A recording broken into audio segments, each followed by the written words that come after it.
KTO Radio présente À haute voix, la lecture intégrale des œuvres spirituelles majeures. Aujourd'hui, l'Oblat de Joris Karl Huysmans.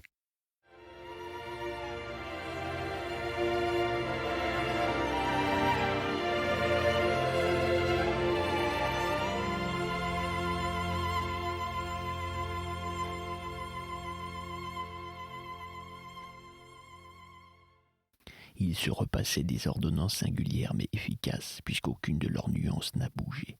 Le blanc d'œuf, qui était l'ingrédient le plus usité pour la détrempe, ils en détruisaient la viscosité avec de l'eau de lessive, vieille de 15 jours, et de l'écume avec un peu de cérumen, de cire d'oreille. Pour fixer leur or découpé dans des feuilles, ils commençaient par frictionner le parchemin avec de la colle à bouche, en ayant soin de ne l'employer que lorsqu'ils avaient terminé leur digestion ou étaient à jeun. Puis ils usaient d'enduits adhérents, dans la confection desquels figurait de la gomme adragante, du bol d'Arménie et du miel, d'après un récipient découvert dans les contes de Dijon à propos du peintre Malouel. Il se servait aussi d'une gélatine extraite des nageoires de la morue. Mais Durtal ne l'écoutait plus. Il considérait les éclatantes floraisons de ses vélins. Ah, fit-il en refermant le livre. La délicieuse et la frêle et la fine petite fille aux yeux d'azur et aux cheveux d'or, que cette enluminure qui enfanta en une longue gésine une fille si énorme, la peinture, qu'elle mourut en lui donnant le jour. Oui, mais elle ne trépassa point sans avoir atteint l'apogée suprême de son art, avec Fouquet, Jacquemart, de Hestin, André Beneveux, Simon Marmillon, les frères de Limbourg, et dans ces dernières années avec cet étonnant Bourdichon qui peignit les heures d'Anne de Bretagne. Ceux-là qui travaillèrent pour les princes et les rois, nous les connaissons, car l'on a retrouvé leur nom et l'état civil de leur ouvrage dans les layettes des archives et des registres des trésoreries. Mais combien restent inconnus ? Et dans les clôtures où la miniature naquit et où les moines ne mentionnèrent pas toujours par écrit les noms de leurs praticiens, combien de chefs-d'œuvre anonymes ou perdus, combien attribués à des laïcs qui furent leurs imitateurs ou leurs disciples.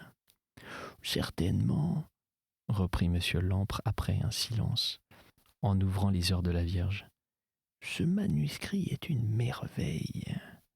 Mais à vous, parlez franc, mon rêve à moi eût été de posséder des peintures moins parfaites, peut-être, mais antérieures à celle-ci, et d'origine monastique plus sûre.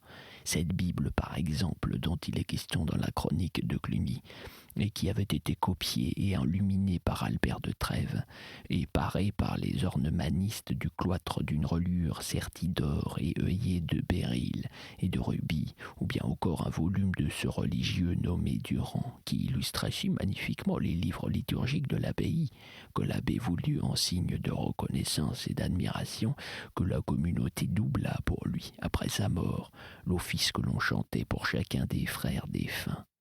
J'aurais vendu maison, champ, tout le bazar pour les acquérir. Qu'étaient ces moines dont les travaux ravirent leurs contemporains ? Je l'ignore. Les histoires de Cluny et les biographies de quelques-uns des abbés sont parfois dissertes, mais elles nous renseignent mal sur la vie de ces miniateurs, qu'elles signalent pêle-mêle avec les architectes, les joailliers, les relieurs, les tailleurs d'images, les verriers, avec tous les ouvriers d'art issus de toutes les régions qui remplissaient le monastère, car ce fut une véritable école d'art mystique sous toutes ses formes que Cluny. Sans compter, fit Durtal, les écrivains tels que saint Mayol, saint Odilon, saint Hugues, Pierre le Vénérable, d'autres qui ne furent point canonisés et qui nous laissèrent d'instructives monographies, Cyrus, celle de saint Mayol, Jotsan, celle de saint Odilon, enfin le célèbre Raoul Glaubert, dont l'histoire universelle est tant de fois depuis le Moyen-Âge citée. Mais la gloire de l'abbaye, ce furent surtout ses architectes qui l'assurèrent. Je me rappelle avoir visité ces restes, devenus une école professionnelle et un haras. Les ruines de la basilique suggèrent l'idée contradictoire de la sveltesse et de l'énormité. Cette église gigantesque avec sa forêt de clochers, son vestibule grand à lui seul comme Notre-Dame de Dijon, et précédant la réelle église, immense avec ses 5 nefs, ses futaies de piliers ou chapiteaux sculptés de feuillages, d'oiseaux, de bêtes chimériques, ses 300 fenêtres dont les personnages brûlaient en des torches de couleur, ses 225 stalles de religieux dans le chœur, suscitaient l'impression d'un monument colossal, décelait le type d'un style roman qui ne subsiste que là et dont les proportions formidables n'ont pas été dépassées par le gothique. Il n'y a pas à barguigner, c'étaient de fiers lapins, les 2 moines qui érigèrent cette basilique géante, Gozon qui en traça les plans et Azelon qui les exécuta. « Et il n'y eut point que ces 2-là, dit Monsieur Lampre, des architectes dont les noms sont oubliés et qui étaient eux aussi des clunistes, ont rayonné de toutes parts et créé ces sanctuaires superbes de Paray-le-Monial, de Saint-Étienne de Nevers, de Vézelay, de la Charité-sur-Loire, de Montier-Neuf, de Poitiers, de Souvigny, de combien d'autres encore. Les abbés n'avaient imposé aucune formule, aucun gabarit d'esthétique à leurs ateliers. Ils respectèrent le tempérament de chacun, et cette différence explique l'extrême variété de ces constructions, et convient d'erreur Viollet le duc qui voulait qu'il y eût un style clunisien. Il n'en a pas existé de proprement dit, il y a eu un style roman et des architectes clunisiens l'utilisant, mais tous d'une façon différente, travaillant pour la gloire de Dieu, selon leur conception personnelle, selon leur force. « Ah, ce Cluny !» s'exclama Durtal. Ce fut vraiment l'idéal du labeur divin, l'idéal rêvé. Ce fut lui qui réalisa le couvent d'art, la maison du luxe pour Dieu. Je ne cesserai de le répéter, c'est à cette source-là que la congrégation moderne de France doit remonter si elle veut conserver sa raison d'être. Vous en causez à votre aise. Il faudrait découvrir des gens de talent et pieux dans tous les genres, ou en créer, ce n'est pas commode, fit Monsieur Lampre. Évidemment, mais imaginez à Paris un cloître et une église édifiée par Dom Mellet, l'architecte monastique de Solesmes, et une colonie venue de cette abbaye chantant sous la direction de Dom Maucro, le plein chant. Imaginez des cérémonies magnifiques, des ornements, des statues tout à l'avenant. Le succès des bénédictins eût été prodigieux. Le snobisme s'en serait même mêlé, ainsi que pour la troupe des cabots de Saint-Gervais, mais il aurait aidé à attirer les foules. Et ils auraient certainement gerbé des vocations d'artistes fascinés par la splendeur de ce milieu et récolté tout l'argent qu'ils auraient voulu. Ajoutons qu'ils auraient singulièrement avancé l'heure du triomphe du chant grégorien en l'implantant en plein cœur de Paris, et qu'ils auraient pu occuper dans l'art une telle place qu'aucun gouvernement n'aurait osé les toucher.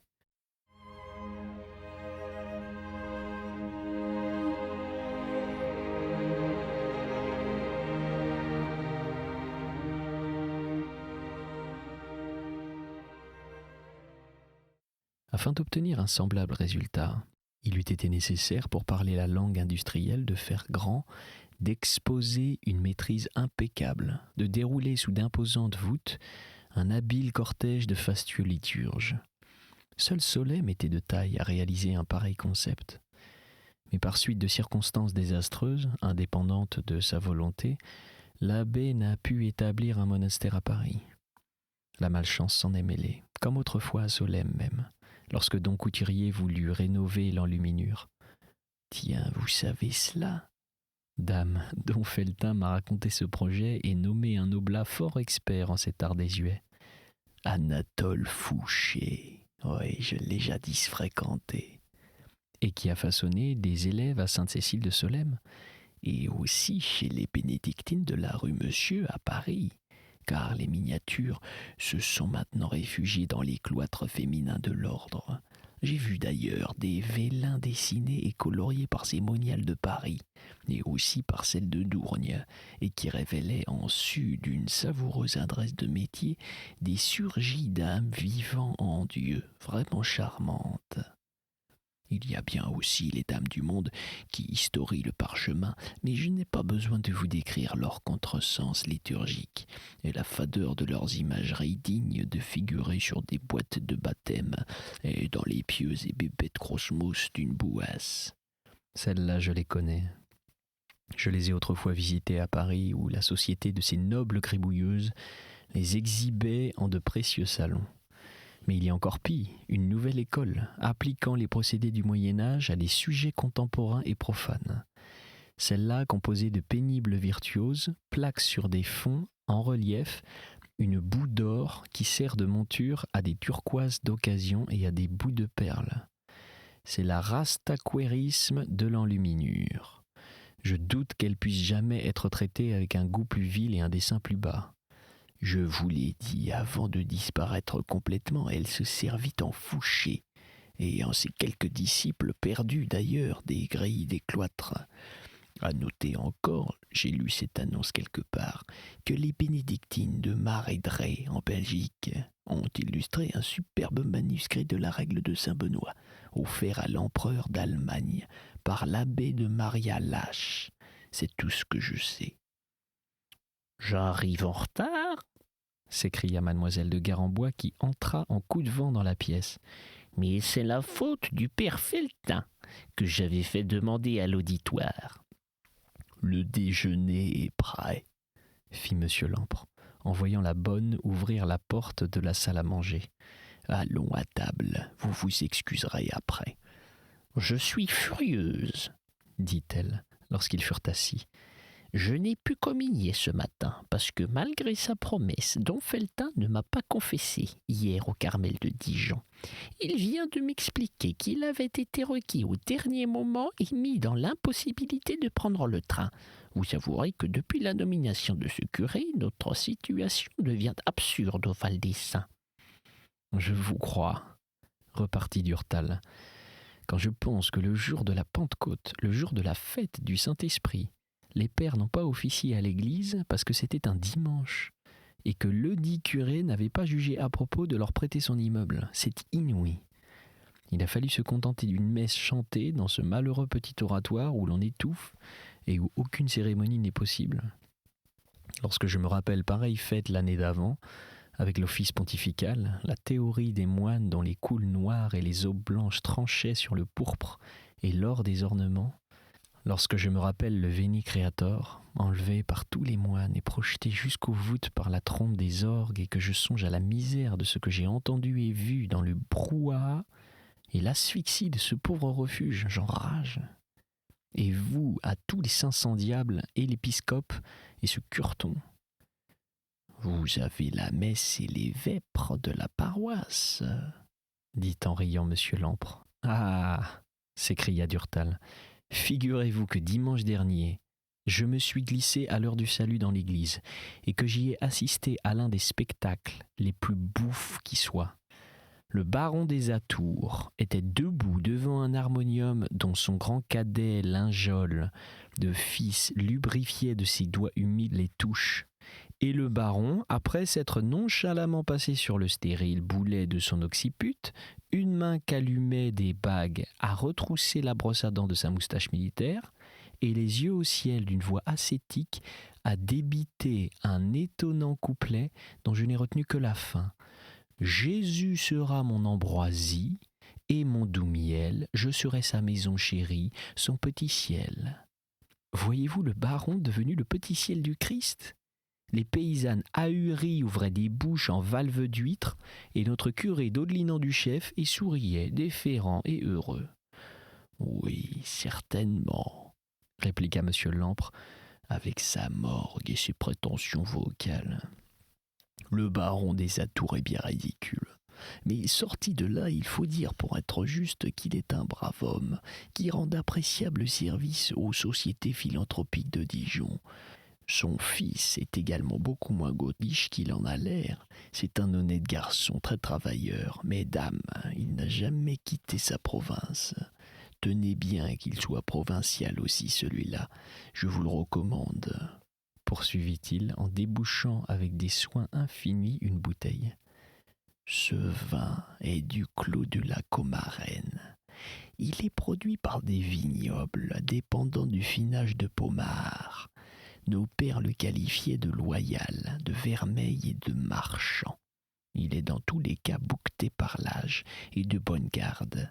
Regardez, c'est de l'escarboucle liquide qui coule dans le verre. Et il me reprochera ma gourmandise, s'exclama mademoiselle de Garembois.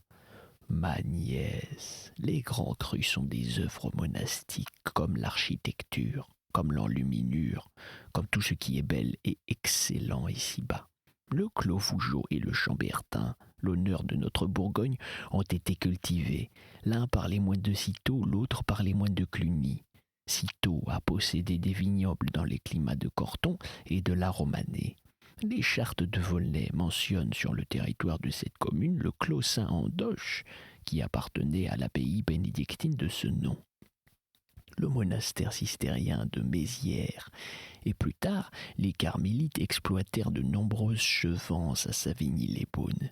Et vous savez que l'on appliquait alors au vin de Beaune les laudatives épithètes de vin nourrissant, théologique et morbifuge. L'on ne peut le nier. Les climats les plus renommés de notre province sont issus de l'art viticole des Cénobites. N'est-ce pas naturel d'ailleurs ?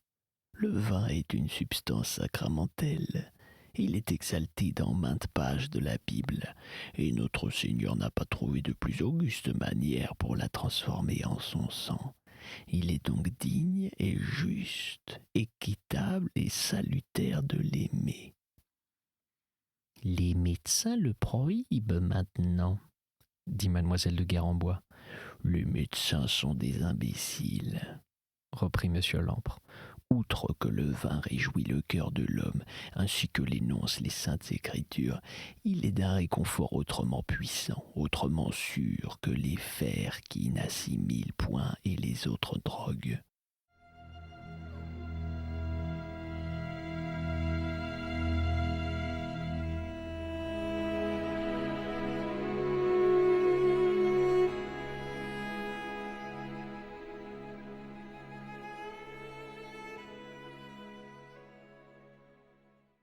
On l'interdit aujourd'hui aux gens qui se plaignent de maux d'estomac et nos pères l'employaient au contraire pour la cure de ces maux, témoin d'Érasme qui relate que l'on guérissait de son temps ce genre d'affection avec des doses réfractées de vieux beaunes. La vérité est que notre Seigneur Jésus-Christ a justement choisi pour nous les signaler et pour les anoblir les deux substances qu'il jugeait les plus précieuses et qu'il destinait à assurer la santé du corps et de l'esprit, le pain et le vin. Aussi est-ce faire fi de ces enseignements que de n'en pas user. Bien, mon oncle, mais il existe encore un autre point de vue que vous me paraissez négliger, le point de vue liturgique. Vous reconnaissez avec moi, n'est-ce pas, que l'idéal de Cluny de célébrer les louanges de Dieu avec pompe, de lui dédier ce que nous avons de plus beau et de meilleur, est un idéal légitime et magnifique, et, comme dirait notre frère Durtal, surélevé. Elle se tut, attendant de son oncle un signe d'approbation. Mais sentant qu'elle préparait de loin une attaque, il resta impassible. Elle reprit, considérant ce silence tel qu'une adhésion. Ne vous semble-t-il pas dès lors que le vin représenté au Sauveur pour transsubstantier son précieux sang devrait être lui aussi à l'avenant des cérémonies liturgiques, du luxe et du confort dont on l'entoure en notre ordre? Par conséquent, les plus admirables crus des vins blancs devraient être distribués aux moines pour le service des messes, et vous qui détenez l'examen Montrachet et d'authentiques pouilly, vous feriez certainement une œuvre pie en vous en dépouillant en faveur de l'autel. Vous me prêcheriez par la même occasion un exemple du mépris de la table et de la fine chair qui me serait sans doute profitable. Ah, c'est à cela que vous en vouliez venir, à la gourmandise pour le bon Dieu. Je vous reconnais là. Eh bien, je ne veux pas, sous le prétexte d'honorer le Très-Haut, inculquer à ses prêtres des distractions de gourmets pendant la messe. Péché pour péché, il vaut mieux tout bien considérer que ce soit moi qui le commette, car il est moins grave, moins offensant pour Dieu devant un verre à table que devant un calice à l'église. Je conserverai donc, ne vous en déplaise, dans l'intérêt même de la religion, mes montrachets et mes pouilles, et avec la piété et le bon sens qui vous caractérisent, ma nièce, vous me donnerez en y réfléchissant raison. Je n'ai pas de succès, fit en riant mademoiselle de Garembois. À vrai dire, je m'y attendais un peu. Mais voyons, mon cher Durtal, pour en revenir à notre malheureuse situation au Val des Saints, comment s'arrange la brave Madame Bavoile pour accomplir ses devoirs religieux, car elle est logée à la même enseigne que moi ? Dame, ne pouvant se rendre souvent à Dijon pour y joindre le père Felletin, car il n'y aura plus de ménage et de cuisine possible, elle se contente du curé. Mais elle n'y va qu'à son corps défendant et gémit d'être confessée, dit-elle, par un petiot qui ne sait rien. J'essaie de la consoler en lui démontrant la parfaite sapience de Dieu qui l'a privée de toute grâce sensible pour qu'elle n'ait pas de discussion mystique avec cet homme, ça ne prend pas. C'est peut-être un bien, car ces ennuis l'aideront à supporter plus aisément le départ d'ici, si vous filez à la suite des moines. Durtal eut un geste grave. L'idée de déménager mes livres et de charroyer l'amas de mes bibelots et de mes meubles m'abêtit à un tel point, soupira-t-il, que j'aime mieux n'y pas songer. Mais, fit monsieur Lampre, tous les pères ne déserteront pas la commune. Pourquoi ? Écoutez, il y a d'abord la vigne qui est la principale ressource de l'abbaye, et il faudra toujours bien laisser le père Paton et les convers qu'il emploie pour la soigner. Il faudra peut-être aussi 1 ou 2 religieux pour garder les meubles. Il en restera donc forcément quelques-uns ici. Et si le gouvernement s'empare des bâtiments et de la vigne ? J'ai offert à l'abbaye l'ancien prieuré et les terres qui en dépendent, mais je n'ai point été assez bête pour ne pas adopter des dispositions qui garantissent contre toute spoliation légale, et les pères et moi. Autrement dit, je loue aux bénédictins leur maison que j'ai fait rebâtir. Les devis, les factures sont à mon nom, et c'est moi qui ai réglé en personne les mémoires des entrepreneurs et de l'architecte. Les bénédictins suivant de beaux consentis et enregistrés en bonne et due forme me payent chaque trimestre contre quittance les arriages d'un loyer de 10 000 francs par an. Je leur rends l'argent après ou ne le reçois pas. Poursuivit en souriant monsieur Lampre. Mais les pièces sont là. Je suis seul propriétaire de l'immeuble et des terres, et comme ces biens me viennent de famille et que l'on ne peut arguer que je les ai acquis spécialement pour y loger des moines, aucune chicane de personne interposée n'est possible.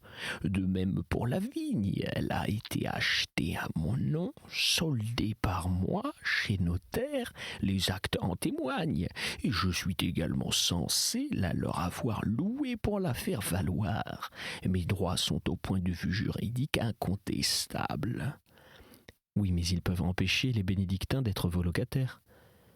Tout est possible avec des haplopins de cette espèce, mais personne ne peut interdire au père Paton, une fois relevé de ses vœux, d'entrer dans le clergé séculier du diocèse de Dijon dont il est originaire, et de me louer en qualité non plus de moine, mais de simple particulier ma vigne. De même encore pour les convers qui quitteront eux aussi l'habit monastique et seront engagés au titre de domestiques. J'en ai déjà causé avec le révérendissime, c'est ainsi que d'un commun accord nous agirons. Par conséquent, Quoi qu'il arrive, quitte à soutenir des procès que je me charge de prolonger pendant des ans, le cloître ne sera pas complètement vide, et il y aura peut-être moyen de monter des offices, d'organiser quelque chose. Le père Paton, qui est-ce ? Jamais on ne le rencontre. Il paraît aux heures canoniales, puis s'en va par la porte de la sacristie. Personne n'a de rapport avec lui. Le père Paton est un ancien curé, très fort en viticulture, un cénopite macéré, dur, comme il serait désirable qu'il y en eût beaucoup au Val des Saints.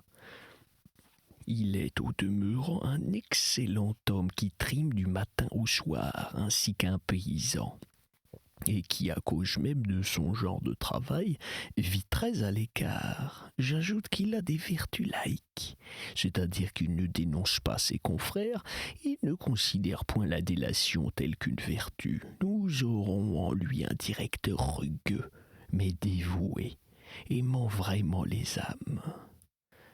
Ah, vous me versez du baume dans le cœur ? Peut-être que l'on pourrait alors ne pas partir ? Si vous saviez combien cette perspective d'aller à Paris, ou je ne sais où, devient maintenant pour moi un cauchemar. Attendez, cela tournera mieux que vous ne croyez. Vous verrez que nous nous en tirerons. Au fond, mon oncle, c'est vous qui tenez la clé de la situation, dit mademoiselle de Garembois. Oui, en partie du moins. Je suis le paravent. Un paravent blindé de procédures, et je vous jure qu'il faudra déchaîner une sacrée brise pour l'abattre.